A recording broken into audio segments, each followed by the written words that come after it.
Véronique de Vigry, bonjour, bonjour. Bonjour. Soyez la bienvenue au petit déjeuner de Devenir pour Agir. Merci de me recevoir chez vous à Paris. Merci de me consacrer de votre temps pour réfléchir, pour discuter tout simplement de votre travail et de qui vous êtes de manière philosophique. Et je voudrais commencer par une citation du grand photographe Augusto De Luca. Mhm. Et voilà ce qu'il souligne, on lui demandait qui il était. Et voilà quelle fut sa réponse. À travers mes photos apparaissent toutes mes idées, mes passions, mes monstres, à quoi je pense et qui je suis. Et vous, Véronique de Rubigry, qui êtes-vous? Moi, je suis donc une photojournaliste depuis maintenant 20 ans. C'est mon métier, mais c'est aussi ma passion, plutôt même ma vie. Je suis aussi maman de deux petites filles. J'essaye de concilier tout ça. Euh, voilà, et d'essayer de pas trop, comment dire, pas trop être à la fois une bonne photojournaliste et une bonne mère. C'est pas facile. Presque impossible, mais essayer de faire ça du mieux que je peux. Quelle est votre... si vous deviez donner votre plus belle qualité, non pas comme les autres vous voient, mais pour vous, qui Celle qui êtes-vous? m'aide le plus Oui. dans la vie, Celle qui vous caractérise le plus. celle qui me caractérise le plus, bon, je pense que ça va être, euh, je sais pas quel est le mot de ça, mais c'est d'y aller, de toujours y aller. D'avancer, d'y aller. Ouais, d'y aller. Vous êtes déterminé. Déterminée, est-ce qu'on peut dire ça non, c'est pas déterminée, c'est peut-être aventureuse mais pas vraiment dans le truc d'aventure, c'est que je me pose pas 20 000 fois la question, j'agis, j'y vais. Voilà. Et ça, c'est une qualité qui m'a beaucoup aidée et qui fait que je suis là où je suis aujourd'hui. Ce qui est très beau, c'est que nous sommes dans un cercle d'anthropologie intitulé Devenir pour agir. Ah, Et donc voilà. ça rentre complètement dans Exactement. votre qualité, rentre complètement dans le concept de ce petit déjeuner. Véronique de Vigry, quelles sont les grandes lignes de votre carrière professionnelle? Les grandes lignes, j'ai eu énormément de chance, c'est qu'en 2003, je faisais un stage dans un journal local anglais. Et ils m'ont envoyé pour la première fois en Afghanistan. Et j'ai eu comme une révélation, comme un coup de foudre. En tout cas, c'était un des rares moments de ma vie, peut-être même le premier moment de ma vie, où je me suis dit, je suis exactement là où je veux être et je fais exactement ce que je veux faire. Et, euh, et ça m'a...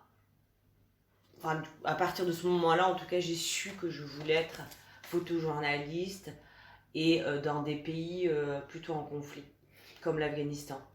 Donc voilà, c'est ça qui m'a permis après de me lancer en tant que freelance en Afghanistan en 2004, où j'ai vécu 4 ans. Et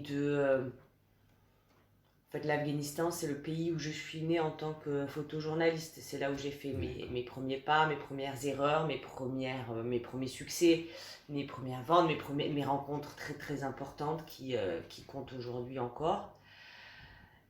Et voilà. Vous avez eu plusieurs distinctions, plusieurs prix par la suite. Quelques questions de sémantique. Être photojournaliste, exactement, quelle est la définition? Parce que nous avons le photo, nous avons le mot photo, le concept journaliste. En fait, enfin moi c'est comme ça que je le vois. Être photojournaliste pour moi, c'est raconter une histoire avec des images. D'accord. Donc c'est pas seulement être photographe, prendre des belles photos, c'est prendre des photos les plus poignantes, les plus fortes possibles, mais dans le but que chaque photo apporte quelque chose à l'histoire que l'on raconte. C'est intéressant ce que vous dites, d'autant plus que j'ai une question par la suite exactement sur les concepts que vous avez et que vous venez de donner. Euh, Quelle est la définition que vous donnez de la photo? Qu'est-ce qu'une photo? Je crois pour moi, la photo, c'est imprimer un instant T à jamais. C'est la photo ou c'est être photographe? Ah non, enfin ça dépend. Ça, je pense que c'est la Oui, photo. la photo. C'est vraiment la concrétisation d'un instant T qu'on qu'on record, qu'on enregistre. On enregistre, oui. Et le photographe, en fait, le photographe, ça va être celui qui va amener le regard de celui qui regarde la photo là où il veut. Là où il veut. Ouais. Donc, il y a Grâce une... à son cadre. D'accord. Donc, il y a une intentionnalité. Alors, c'est peut-être que pour le photojournaliste et peut-être pas pour le photographe en général, mais même si, je crois qu'il y a toujours une intention quand on prend une photo. Pourquoi ce moment-là? Pourquoi ce cadre-là? Pourquoi est-ce qu'à ce moment-là on s'est baissé? Pourquoi à ce moment-là on s'est au contraire mis sur un tabouret? Pourquoi est-ce qu'on a choisi tel angle? Et pourquoi cet instant précis? Oui, c'est ça. Et comment réagissez-vous à ces définitions d'Henri Cartier-Bresson qui souligne que photographier, c'est mettre sur la même ligne de mire la tête, l'œil et le cœur? Ben, c'est très vrai. C'est très vrai parce Oui, que quand on prend... Pourquoi est-ce qu'à un moment on va décider de prendre une photo? C'est parce que ce qui se passe devant nos yeux, cet instant-là, nous parle.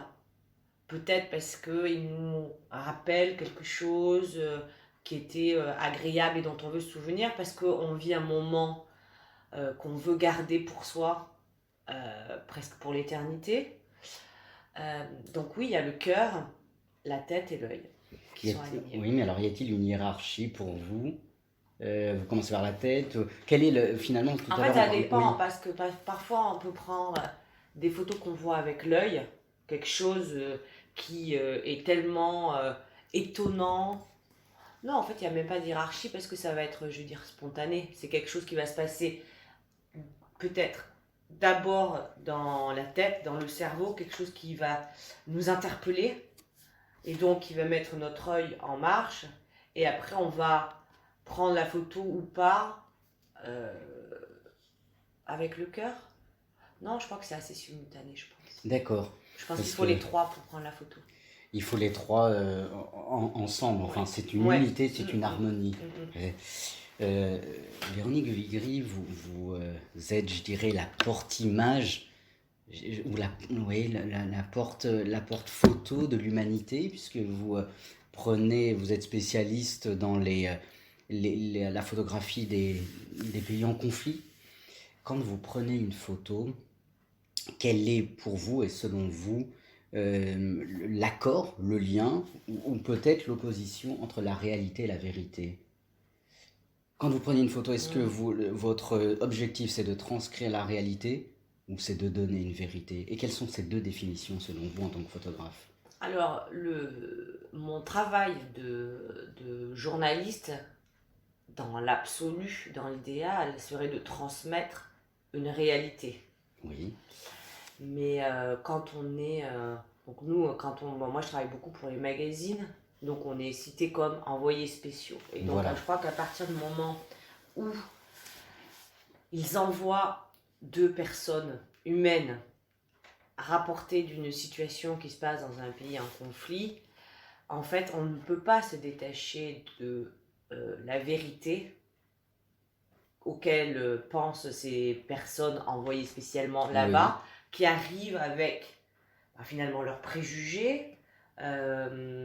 Mais voilà, donc notre travail, c'est de se débarrasser le plus possible de ces préjugés et faire en sorte que notre vérité soit la plus proche de la réalité, ou en tout cas d'essayer de les faire se concorder le plus possible, en sachant que évidemment on voit, on sent et on pense avec notre être qui est subjectif, Oui. et qu'évidemment il y a une influence de notre personnalité sur comment on va percevoir cette réalité. Oui, mais alors alors pour vous et selon vous, la vérité photographique est-elle subjective ou est-elle objective?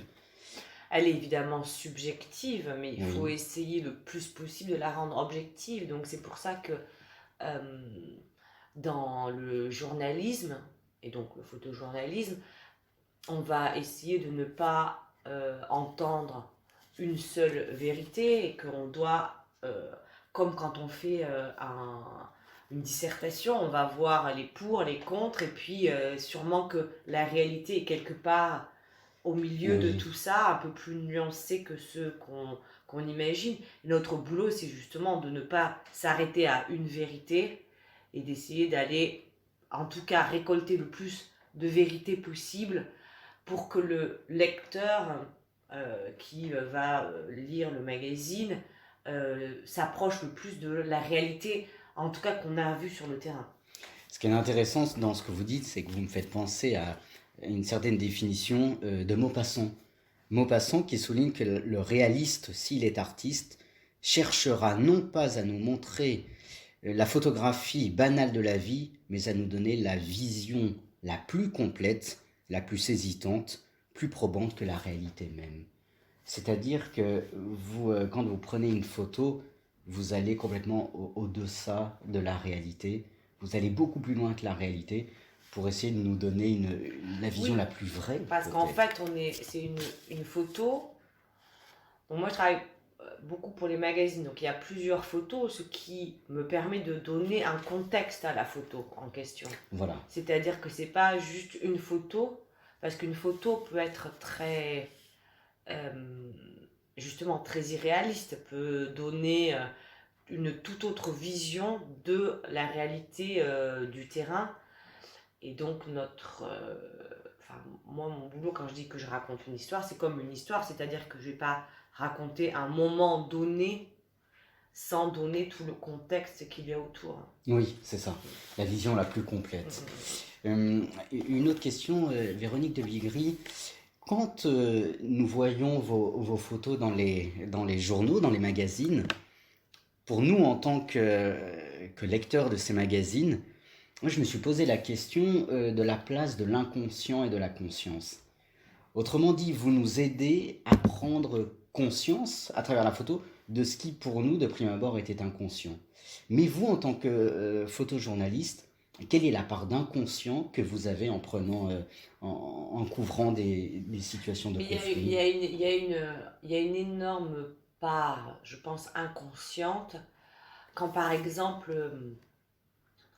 je vais vous donner un exemple qui est tout bête, c'est que quand j'étais plus petite en allant au ski, j'étais vraiment beaucoup plus jeune, peut-être j'avais 8 10 ans, en allant au ski dans la voiture avec mes parents, euh, la lumière était magnifique et je sais pas, ça éclairait les troncs des arbres d'une manière que je trouvais vraiment sublime. Et donc je dis à mes parents, oh, regardez comme c'est beau là, les troncs éclairés. Et donc là, mon père se retourne et me dit, ah, tu dois avoir un œil un peu particulier parce que bon, ben moi ça ne touche pas. Et je pense que c'est ça, c'est qu'en fait on va avoir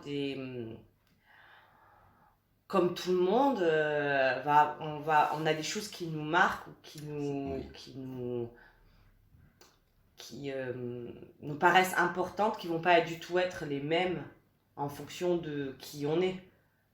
Par exemple, quand on dit que après un accident, si la police demande à 10 personnes qu'est-ce qui s'est mm, passé, il y a 10 personnes qui vont donner une version différente, certaines qui vont donner une importance de dingue à la marque de la voiture, la couleur. Enfin voilà, c'est que chacun, on a une espèce de filtre d'accord. dans notre cerveau qui fait que mais qui est, on va dire, un différent maillage. Et il y a des éléments qu'on retient et d'autres qui tombent et c'est pas les mêmes pour tout le monde, quoi. Oui, c'est ça. C'est pas les mêmes pour tout le monde. Vous parlez, vous venez d'utiliser une expression, l'œil particulier. On a chacun un œil particulier. Hmm. En tant que photojournaliste, quel est votre œil particulier? C'est-à-dire que je pense que en commun, on a les photographes, photojournalistes, mais alors là, je mets tout le monde, tous les photographes, hein, tous ceux qui comme on dit que prendre une photo, c'est peindre avec la lumière, je pense qu'on a tous une certaine sensibilité, en tout cas, à la lumière. C'est très beau ce que vous dites parce que c'était exactement la question que j'allais vous poser. Finalement, vous, en tant que photojournaliste, votre travail, c'est de passer de l'ombre à la lumière. Oui, Euh, exactement, c'est d'éclairer, et d'autant plus dans le photojournalisme, en tout cas que moi j'aime, c'est vraiment de donner la parole à des gens qu'on n'entend pas beaucoup, des gens qui oui, sont souvent oubliés, des conflits qui sont enterrés, ou parfois des, euh, des chiffres dont on parle mais qu'il faut humaniser, et donc quelque part effectivement éclairer et remettre sur le devant de la scène pour qu'il, ben, tout d'un coup, il soit là, plus vivant, plus réel. donc vous rendez d'une certaine manière visible l'invisible. C'est le but. C'est Mm. le but qui pourrait Ouais, résumer. ouais. Véronique de Vigry, quand vous photographiez, par quoi êtes-vous attiré?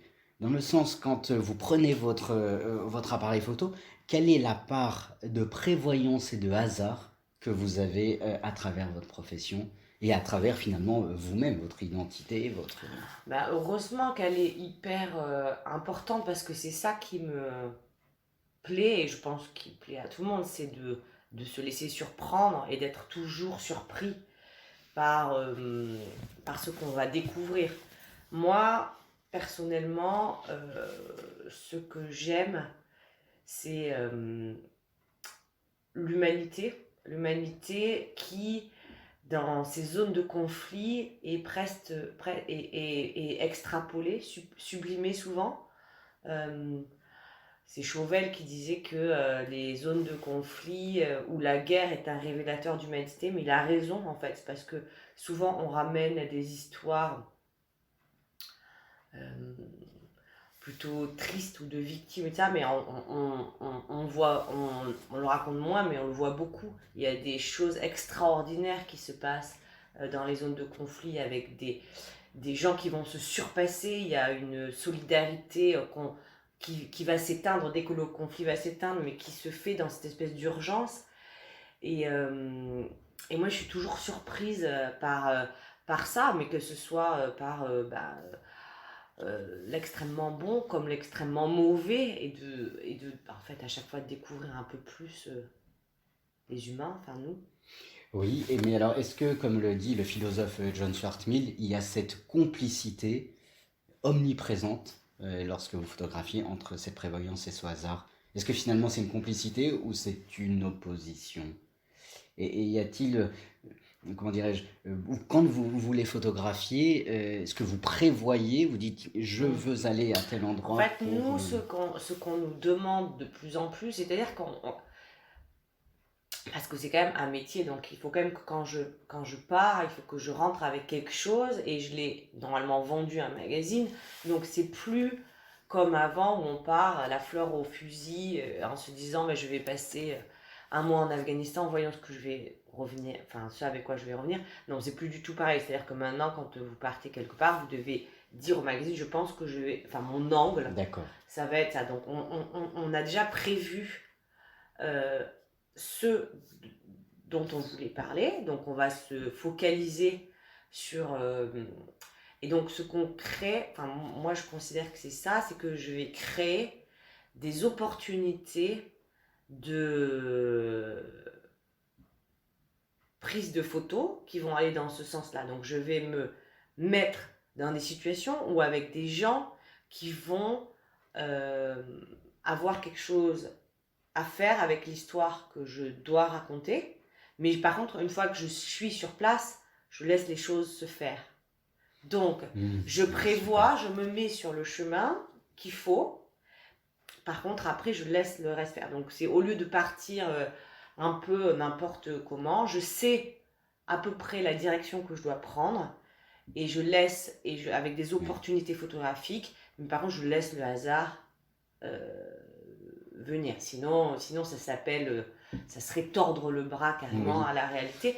Donc là, juste, je me mets sur le chemin de la réalité. Super, mais alors est-ce que vous croyez vraiment au hasard? Pour vous, le hasard existe-t-il?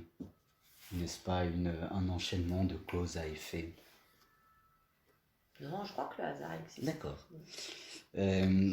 Véronique de Vigry, pourquoi vous êtes-vous, d'une certaine manière, spécialisée, pourquoi êtes-vous devenue photojournaliste de guerre ou de conflit ou de zone de Ben conflit? justement pour ça, parce que, comme je vous l'ai dit tout à l'heure, j'ai eu cette espèce de révélation quand j'étais en Afghanistan, justement parce que c'était un pays qui était en conflit, et c'était la première fois que j'allais dans un pays qui était en conflit, et je me suis rendu compte de la richesse d'humanité qu'il y avait dans ces pays en conflit. C'est un peu comme si on se regardait à l'intérieur de soi, à partir du moment où on se met où on sort de sa zone de confort, toutes nos émotions, tous nos sentiments, toutes nos décisions sont beaucoup plus intenses parce que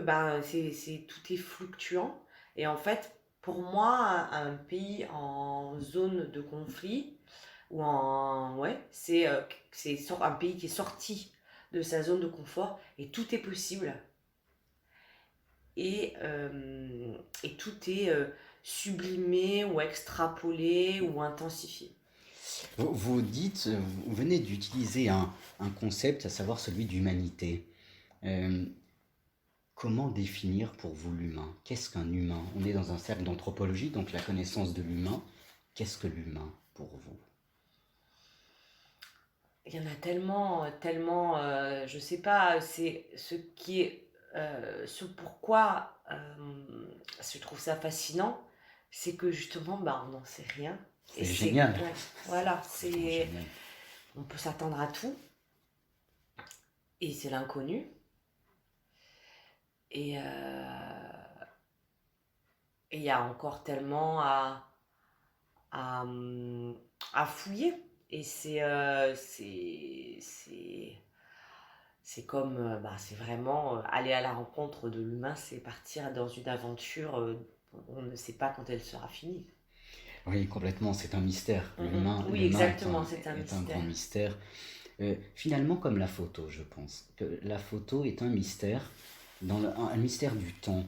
La réflexion sur la temporalité dans la photo, selon vous, une photo arrête-t-elle le temps? Par définition, le temps ne s'arrête pas, mais une photo fige le temps un instant T, Pour moi, non? oui. Oui. Oui. Pour moi, oui, ça arrête le temps, c'est la,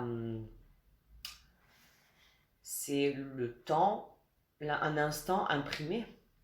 Un instant imprimé Mm. pour qui ou pourquoi et pourquoi? Alors ça dépend, parce que ça peut être un instant imprimé pour vous personnellement, ça peut être un instant imprimé à diffuser, à montrer aux autres, ou ça peut être un instant imprimé euh, qui sera jamais, au contraire, qui sera jamais vu. Euh, Pourquoi à ce moment? Je pense que parfois, quand on appuie sur le bouton pour déclencher une photo, on ne sait pas encore ce que ça va en faire. C'est qu'il y a d'abord un geste réflexe, instinctif, et puis après on réfléchit. Mais je pense que ça peut être imprimé pour tout un tas de raisons différentes. Oui. Est-ce que vous découvrez la photo? Là, vous me faites penser à une question que je voulais vous poser auparavant, mais qui ne s'est pas prêtée. Est-ce que vous découvrez votre photo après Non, l'avoir faite? non, la photo, je la découvre avant d'appuyer sur le bouton. D'accord. Et vous ne découvrez pas autre chose? Parfois, on a des trucs. Mais par exemple, moi j'ai des photos que j'ai imprimées dans la tête, mais que je n'ai pas déclenchées. D'accord, oui. Voilà, c'est ça. Vous n'avez pas déclenché. Véronique de Vigry, vous êtes assez peu, peut-être, pardonnez-moi mon ignorance, en tant que photojournaliste, vous êtes, il me semble-t-il, assez peu de femmes dans ces zones de conflit. Quelle est pour vous la place de la femme en tant que femme d'aller, je dirais, au plus proche de la violence, de la guerre? Alors, on est de plus en plus, mais c'est vrai qu'on est encore minoritaire. Euh, Pour moi, c'est primordial qu'il y ait des femmes qui aussi rapportent ces vérités des autres d'ailleurs. Par exemple, le fait que, par exemple, bon, je vous parle de l'Afghanistan, parce que c'est là que je connais bien, mais moi, quand je suis arrivée en Afghanistan, j'imaginais toujours la femme afghane comme une victime soumise, silencieuse, drapée dans son drap de pudeur. Et en fait, en vivant là-bas, je me suis rendu compte que c'était complètement une vision complètement erronée, qu'elles sont pas du tout comme ça, qu'il y a plein de femmes euh, super fortes, super courageuses, qui se rebellent, euh, qui sont pas du tout soumises et silencieuses comme on veut nous le faire croire. Et en fait, je me suis posé la question, et en fait, je crois que c'est parce que elles avaient été jusqu'à présent beaucoup couvertes par des hommes qui n'y avaient pas accès, et donc, comme ils n'y avaient pas accès, pour plus de facilité, on l'a fait disparaître. Oui. Mais c'est pas vrai. Et ce n'est pas une réalité. Donc oui, je pense que c'est important pour avoir différents regards, parce que les femmes, dans plein de pays, on a quand même un accès privilégié aux femmes, qui sont quand même la moitié de C'est ça, l'humanité, oui. Mhm. et que peut-être notre regard de femme euh, est différent d'un regard d'un homme, et donc quelque part aussi une certaine vérité à ramener qui est importante. Vous voyez, une vérité, c'est intéressant, Ouais. là, vous reparlez Ouais. de la vérité. Véronique de Vigry, vous couvrez les conflits, les zones de conflit, les zones de guerre, vous êtes au plus proche de la mort finalement. Quel est pour vous ce regard sur la mort? Êtes-vous angoissé à l'idée de mourir? Avez-vous peur de la mort? Euh, alors, je sais pas si j'ai attrapé cette façon de penser au fur et à mesure de mes reportages, ou est-ce que je l'ai toujours eu en moi. Je pense que je l'ai toujours en moi. Moi, je suis très fataliste. D'accord. Donc, c'est très confortable pour faire ce métier, et c'est très déculpabilisant aussi, puisque du coup, je me dis que arrivera ce qui devrait arriver quand il faudra. Et ça me permet de pas du tout y penser, mais je suis pas du tout angoissée par la mort ni par les dangers. Je suis, en plus d'être fataliste, très optimiste, donc je crois vraiment que. Enfin, je pars jamais en pensant que je risque de pas revenir. D'accord. Oui, oui, donc ce regard de la mort finalement, elle fait partie de la vie. De toute façon, il Oui, fait partie de la vie. et la mort fait partie de la vie, et je crois que les, les dernières années qu'on vient de vivre avec le Covid et ça nous a refait prendre conscience que effectivement la mort fait partie de la vie, et que la mort n'est pas quelque chose d'inacceptable, même si c'est horrible, mais qu'on doit évidemment l'accepter. C'est la chose la plus banale, comme de naître, Oui. auquel nous serons tous confrontés. Et on a beau se battre contre ça, c'est elle qui gagnera. Complètement. Dans votre travail, vous êtes donc confronté à la mort, à la violence. Quel parallèle faites-vous entre une zone de conflit de guerre, une violence physique, et les violences morales dont l'humanité, finalement, au quotidien peut... Ah, ces deux sortes de violences. Quelle est la plus terrible, si je puis me permettre de poser la question? J'imagine, je sais pas, parce que en fait la violence physique entraîne évidemment la violence euh, psychique, mais ce qu'on découvre dans des pays en conflit où les gens ont souffert de violences concrètes, physiques, euh, c'est qu'il y a beaucoup qui arrivent à ne pas être atteints finalement, tellement psychiquement, ou comme on va pouvoir... Par exemple, ces bateaux, ce que je vais dire, et peut-être ça veut rien dire, mais souvent, je me suis retrouvée maintes fois dans des camps de réfugiés ou de déplacés où les gens n'ont rien, et les enfants sont tout sourire, Mm. attendent la moindre occasion, voire créer l'occasion pour se taper une énorme rigolade et tout ça. Euh, donc, ce qui pourrait amener à dire que la violence, le conflit, la guerre n'amène pas forcément, euh, ne détruit pas forcément le psychique des gens qui la subissent, D'accord, peut-être. d'accord. Et que on peut avoir peut-être un psychique détruit sans avoir vécu la guerre. Enfin voilà, c'est ce que...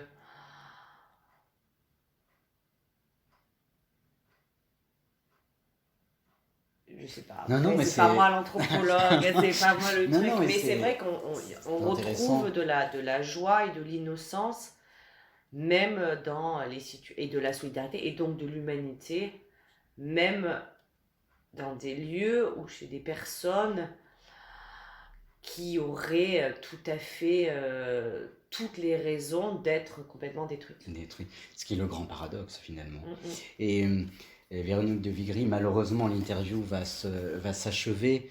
Une dernière question, avec le regard que vous avez sur ces zones de conflit et le regard, votre regard en tant qu'humaine, en tant que femme, à tous les milliers d'étudiants qui vous écoutent, quel message d'espérance pouvez-vous aujourd'hui leur offrir?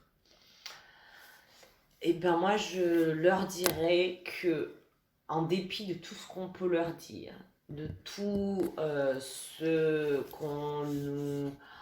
avec lesquels on nous fait peur, que quand on a un rêve ou un but, ça vaut le coup d'y aller et d'y aller à fond. Et il y a toujours des sacrifices, des concessions à faire, mais à la fin, on est gagnant.